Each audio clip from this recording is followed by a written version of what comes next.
sounds unbelievable, but this is your 24th Lions show in a row. That's correct, As PRO of the Lions Club, have you got any thoughts to share with us? Yes, I think it's important that the South Coast public understand that this event is run by volunteers. Every single member of our club is a volunteer. We give up our time and our means to run this event, which is a huge undertaking. We raise money. Every cent that we raise goes back to charity. Lions Clubs International is, I think, the only service club in the world where 100% of the money that we raise goes back to the community. Our running costs we pay for out of our back pockets. So the guys that are here this week working at the show are all volunteers. Many of them have had to take leave. Many of them have shut down their businesses. And we really want people to come and support us, because every cent that we raise will go back to the community. So it's important. Yeah, let's hope so, because in the past there have been grumblings, people saying, this is not the same, it's not as good as it used to be, etc., etc. So, anything special this year to make it not so? Look, one thing about the South Coast show, it's been running now for 27 years, and we as Lions have always tried to reinvent the show every year. We have to keep trying to reinvent it. Sometimes it's difficult, especially with exhibitors. You've got certain exhibitors that come back every year. We can't really turn them away. We need them to support us. We need the money that they pay for their stands and that. But we have got quite a few new exhibitors this year, and quite a few of them, as I've noticed, are busy setting up some really nice stands. The entertainment program is exceptional. We've got entertainment right through from Thursday night, right through. We've got arena events taking place throughout the weekend. We've got, as John said, top bands, and there's a nice circus for the kids in the arena as well. So I think we're going to have a really good entertainment lineup this year, much better than last year. And I'm hoping that the quality of the stands will be better as well. We as Lions are going to be actually networking with the exhibitors this year, walking around, asking them how they feel about the show, what suggestions they have in improving the show. We're going to do a lot of networking this year, because we really don't want to lose this project. It's one of the few shows, community shows left in the country, and it's very important for our club too. We're very proud of this project.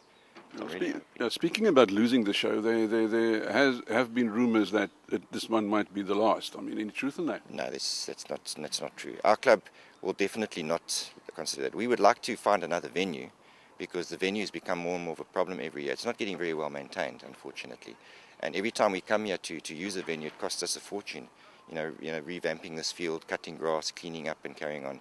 And the facilities, the electricity, every year has to just about be redone, because people tamper with the wiring during the course of the year. So it is a bit of a problem venue-wise. But to find an alternative venue is not easy as well. 2008 we had the show at Douglas Mitchell. It was great. Unfortunately, the residents in the area didn't like the noise, because it is a noisy event. This is a perfect venue for it, because of the hills behind us. It blocks the sound a little bit. But where else do we find a venue? And of course the other problem here is if it floods. This is basically a floodplain that we're having the show in. So the one year we actually watched the river rise and come through the showgrounds. It was frightening. But Valleys and Shepstone did very well that year. We bought out all the rubber boots. But that's also another concern we have every year, and it's so difficult to predict, if it's going to rain or not. And yeah. Denis, speaking of the past, over the past 24 years, any highlights you can mention? Oh, there's been amazing highlights. We've had so many top bands here, over the years. Bands like Ballyhoo. We've had Dr. Victor and the Rasta Rebels a couple of times. Those are just to mention a couple that were really, really popular. Top comedians, John Flismus, Barry Hilton. We've had some amazing shows. The South African Police Service used to be a huge participator in the show. They used to bring their dogs down from Pretoria, their dog school, their horses, the equestrian unit used to come down. And they had a reaction unit displays in the arena where helicopters would drop people and buses would be hijacked and things like that. There's been some amazing shows over the years. And it has tapered down a bit, but we're actually going to have more emphasis this year on the arena again.